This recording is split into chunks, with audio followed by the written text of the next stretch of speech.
औरंगाबाद अश्लील व्हिडिओ प्रकरण, अमरावतीचं आयान अश्लील व्हिडिओ प्रकरण, त्यानंतर कोल्हापुरातलं शाहिद अश्लील व्हिडिओ प्रकरण ताजा असतानाच आता कोल्हापुरातून आणखी एक धक्कादायक प्रकार समोर आलाय। बॉयफ्रेंड फोन उचलत नाही या रागातून एका अल्पवयीन मुलीनं सोशल मीडियावर अश्लील व्हिडिओ व्हायरल केल्याचा धक्कादायक प्रकार समोर आलाय। त्यामुळे कोल्हापुरात पुन्हा एकदा खळबळ वाजली आहे। बरं, व्हिडिओ व्हायरल केले या बयेनं आणि गुन्हा दाखल झाला त्या बॉयफ्रेंडवर। हे खळबळजनक प्रकरण नेमकं काय आहे पाहूयात या व्हिडिओतून।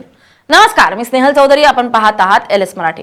प्रेम, राग, सोशल मीडियाचा अतिवापर आणि अपरिपक्वता यातून तरुण पिढी कशी भरकटत चालली आहे याचं एक अत्यंत धक्कादायक आणि खळबळजनक उदाहरण कोल्हापूर जिल्ह्यातील शिरोळ तालुक्यात समोर आलंय। आपला प्रियकर फोन उचलत नाही आणि सातत्याने टाळाटाळ करतो या किरकोळ कारणावरून उद्भवलेल्या रागाच्या भरात एका अल्पवयीन मुलीनं अत्यंत टोकाचं आणि आत्मघातकी पाऊल उचललंय।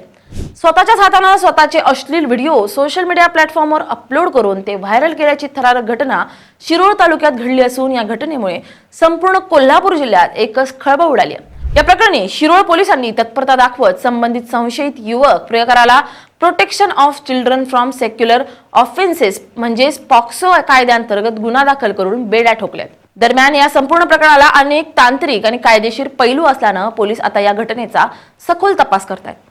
शिरोळ तालुक्यातील एका गावात राहणाऱ्या या अल्पवयीन मुलीचे स्थानिक परिसरातील एका युवकासोबत प्रेमसंबंध सूत जुळले होते। गेल्या काही महिन्यांपासून त्यांच्यात प्रेम प्रकरण सुरू होतं। सुरुवातीच्या काळात दोघांमध्ये नियमित संवाद आणि भेटीगाठी होत होत्या, मात्र गेल्या काही दिवसांपासून त्यांच्या नातेसंबंधात काही कारणांमुळे तणाव निर्माण झाला होता। संशयित युवक हा पीडित मुलीचे फोन कॉल टाळत होता। तिनं वारंवार संपर्क साधण्याचा प्रयत्न करूनही तो फोन उचलत नव्हता। तसंच तिच्याशी बोलण्यास टाळाटाळ करत होता। आपल्या प्रेमाची ही उपेक्षा आणि प्रियकराचे हे वागणं त्या अल्पवयीन मुलीच्या मनाला प्रचंड लागलं। या उपेक्षेचं रूपांतर हळूहळू तीव्र रागात आणि मानसिक अस्वस्थतेत झालं। प्रियकराला धडा शिकवायचा किंवा त्याचं लक्ष आपल्याकडे वेधून घ्यायचं या वेड्या विचारानं त्या मुलीच्या मनाचा ताबा घेतला। याच मनस्थितीत तिनं एकाएकी स्वतःचे अत्यंत खासगी आणि अश्लील व्हिडिओ सोशल मीडियावर सार्वजनिक करण्याचं अत्यंत टोकाचं पाऊल उचललं। त्या अल्पवयीन मुलीचे अश्लील व्हिडिओ सोशल मीडियावरील एका अकाउंटवरून अचानक अपलोड करण्यात आले। काही वेळातच हे व्हिडिओ वेगवेगळ्या ग्रुपवर आणि युजर्समध्ये वेगाने व्हायरल झाले। ग्रामीण भागात अशा पद्धतीचे खासगी व्हिडिओ सोशल मीडियावर व्हायरल झाल्याची बातमी वाऱ्यासारखी पसरली। गावकऱ्यांमध्ये आणि मुलीच्या नातेवाईकांमध्ये या प्रकारामुळे प्रचंड खळबळ उडाली आणि एकच गोंधळ निर्माण झाला। हा प्रकार अत्यंत गंभीर असल्याचं लक्षात येताच मुलीच्या कुटुंबियांनी तातडीने या प्रकरणी स्थानिक शिरोळ पोलीस ठाण्यात धाव घेतली। मुलीनं रागाच्या भरात हे पाऊल उचलल्याचं प्राथमिक चौकशीत समोर आलं असलं तरी यामागे संबंधित युवकाचा जाच आणि मानसिक छळ कारणीभूत असल्याचं समोर आलंय। तक्रार प्राप्त होता शिरोळ पोलीस ठाण्याचे पोलीस निरीक्षक आणि त्यांच्या पथकाने घटनेचं गांभीर्य ओळखून तातडीनं चक्रावून हालचाली सुरू केल्या। पीडित मुलगी ही कायद्यानुसार अल्पवयीन असल्यानं पोलिसांनी या प्रकरणात अत्यंत कडक कायदेशीर कलमांचा वापर केलाय। पोलिसांनी संशयित आरोपी प्रियकराविरुद्ध भारतीय न्याय संहिता मधील संबंधित कलमांसह बाल लैंगिक अत्याचार प्रतिबंधक कायदा म्हणजेच पॉक्सो अंतर्गत गुन्हा दाखल केलाय। गुन्हा दाखल होताच पोलिसांनी तातडीनं शोध मोहीम राबवून संशयित युवकाला ताब्यात घेतलं आणि रीतसर अटक केली।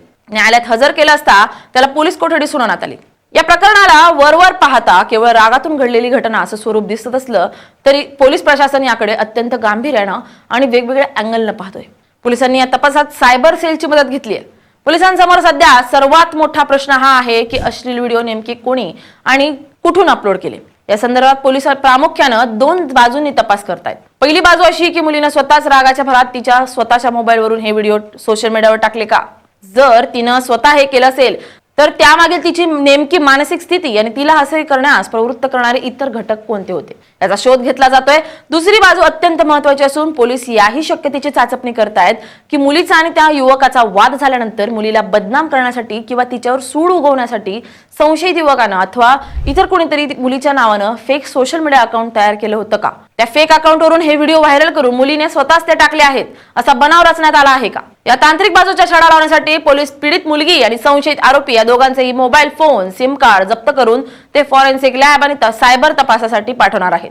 ज्या इंटरनेट IP ॲड्रेसवरून हे व्हिडिओ अपलोड झालेत त्याचा शोध सायबर तपासातून घेतला जातोय। या घटनेनं पुन्हा एकदा पॉक्सो कायद्याच्या कडक नियमांची आणि त्यातील कायदेशीर तरतुदींची चर्चा सुरू केली आहे। भारतीय कायद्यानुसार जर एखादी मुलगी 18 वर्षांपेक्षा कमी वयाची असेल तर तिच्या संमतीला कायद्याच्या चौकटीत संमती मानलं जात नाही। जर मुलीने स्वतःच्या इच्छेनं किंवा स्वतःच्या रागातून हे व्हिडिओ व्हायरल केले असले आणि त्यात त्या युवकाचा थेट सहभाग नसला तरी तिच्या अल्पवयीन असण्यामुळे निर्माण झालेल्या परिस्थितीला आणि मानसिक छळाला तो युवक जबाबदार धरला जातो। इंटरनेटवर अल्पवयीन मुलामुलींचे अश्लील व्हिडिओ पोस्ट करणं, शेअर करणं किंवा बाळगणं हा माहिती तंत्रज्ञान कायदा आणि पॉक्सो कायद्यानुसार अत्यंत गंभीर अजामीनपात्र गुन्हा आहे। त्यामुळे या प्रकरणात मुलाची अडचण कमालीची वाढली असून पोलीस सर्व कायदेशीर पुरावे गोळा करतायत। कोल्हापूरच्या शांत आणि सुसंस्कृत समजल्या जाणाऱ्या शिरोळ तालुक्यात घडलेल्या या घटनेनं ग्रामीण आणि शहरी भागातील अल्पवयीन मुलांमधील सोशल मीडियाचा वाढता गैरवापर यावर गंभीर प्रश्नचिन्ह उभे केले।